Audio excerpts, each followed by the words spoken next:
fighting in your backyard of Cleveland, Ohio, along with your homie Stipe Miocic, the UFC heavyweight.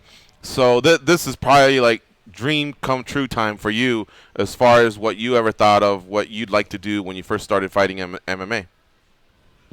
Oh my goodness. Like, considering I've been on like the worst run of my entire life in my MMA career, I feel like this is one of those moments that I'm able to really bring it back together. And, I'm so excited for my teammate to be able to do it here. He loves the comfortability of being home, and that just gives him a lot of extra, oomph behind the fight, especially opening up the travel, and there's all these things. And, his first title defense, he gets to, do it at home. And then also with me, like, I get to bring myself back on track, and the place that started it with me, the place that made me realize, like, I wanted to fight and showed me that I had an impact. So I'm pumped, man. It's going to be amazing. I'm so excited for Cleveland. We've been waiting such a long time for just some of the amazing attention that we've been getting between the monsters, the Cavs, even the Republican convention, which brought so much to our city. It's like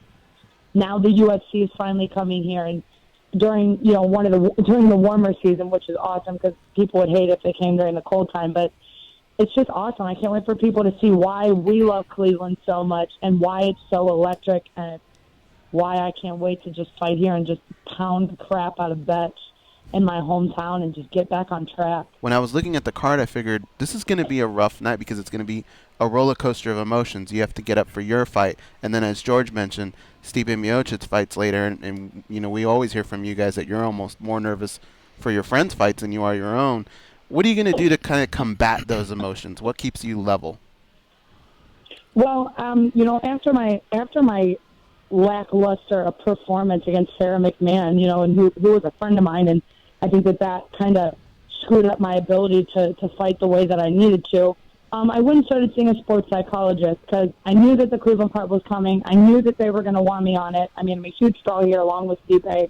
I mean, Cleveland adores both of us, so much. So I started seeing a sports psychologist, probably the greatest decision I ever made in my life, and I wish I had done it sooner.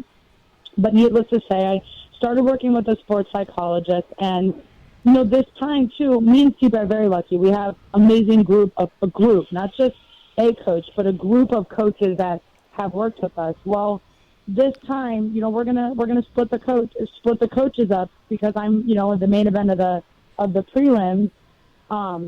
It'll be hard for Marcus, our owner, and who's been in my corner every fight, and as well as Stipe, for him to leave Stipe. So we're splitting the corners up in a way that we both know it'll work for both of us.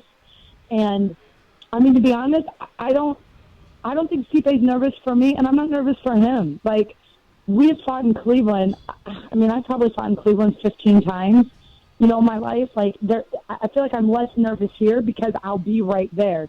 These other times, I'm not in the back, or I don't get to see him fight day, or I don't get to see him weigh in day, or, if he's out of town, or, I'm here. And I just feel like it's actually, there's no nervousness about it this time. It's weird.